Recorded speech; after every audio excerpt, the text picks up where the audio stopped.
HCT పేరుతో హైదరాబాద్లో మౌలిక సదుపాయాల్ని అంతర్జాతీయ స్థాయిలో డెవలప్ చేయాలని రాష్ట్ర ప్రభుత్వం నిర్ణయించింది. ఇందులో భాగంగా కేబీఆర్ చుట్టూ ట్రాఫిక్ క్రమబద్ధీకరణ కోసం 826 కోట్లతో 6 జంక్షన్లను అభివృద్ధి చేస్తోంది. ట్రాఫిక్ ఇబ్బంది లేకుండా జంక్షన్లో అండర్ పాస్లతో పాటు ఫ్లైఓవర్ను నిర్మిస్తారు.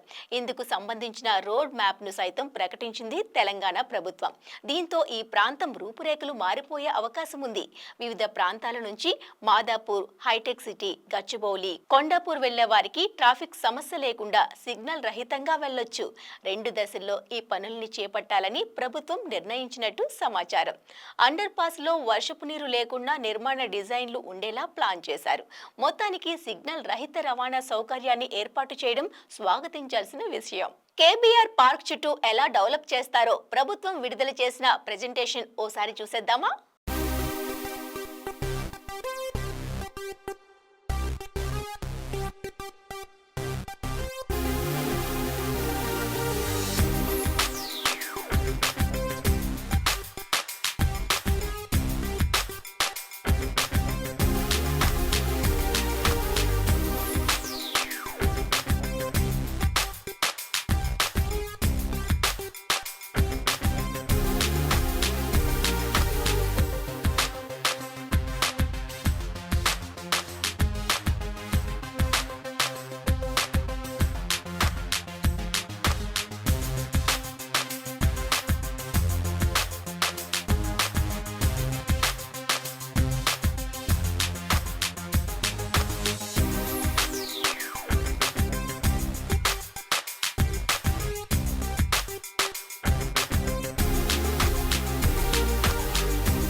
జూబ్లీహిల్స్ చెక్ పోస్ట్ జంక్షన్ ను ఎంత సుందరంగా ముస్తాబు చేస్తారో ఈ వీడియోను చూస్తే మీరే ఆశ్చర్యపోతారు.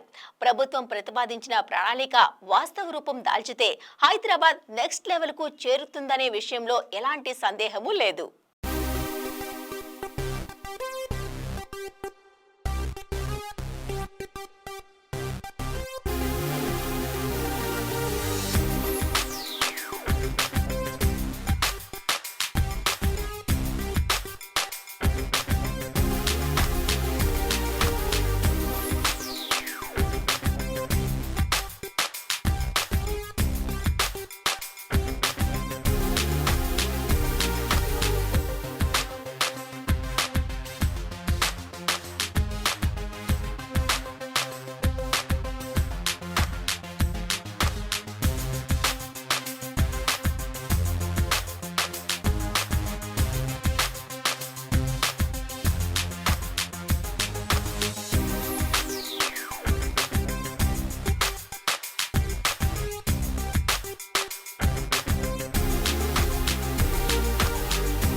బంజారాహిల్స్ రోడ్ నెంబర్ 2లోని కేబీఆర్ జంక్షన్ ని ఇలా డెవలప్ చేస్తే కనుక ట్రాఫిక్ ప్రాబ్లం సమస్య అనేదే తలెత్తదని గుర్తుంచుకోండి.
ఇప్పటి వరకు పూర్తిగా నిర్లక్ష్యానికి గురైన బంజారాహిల్స్ రోడ్ నెంబర్ 14లోని బసవతారకం క్యాన్సర్ ఆసుపత్రి జంక్షన్ ను ఎలా డెవలప్ చేస్తారో చూస్తే మీరు ఆశ్చర్యపోతారు.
మరి వీటికి పర్యావరణ అనుమతులన్నీ వచ్చేసి త్వరగా పూర్తి కావాలని మనము ఆశిద్దాం.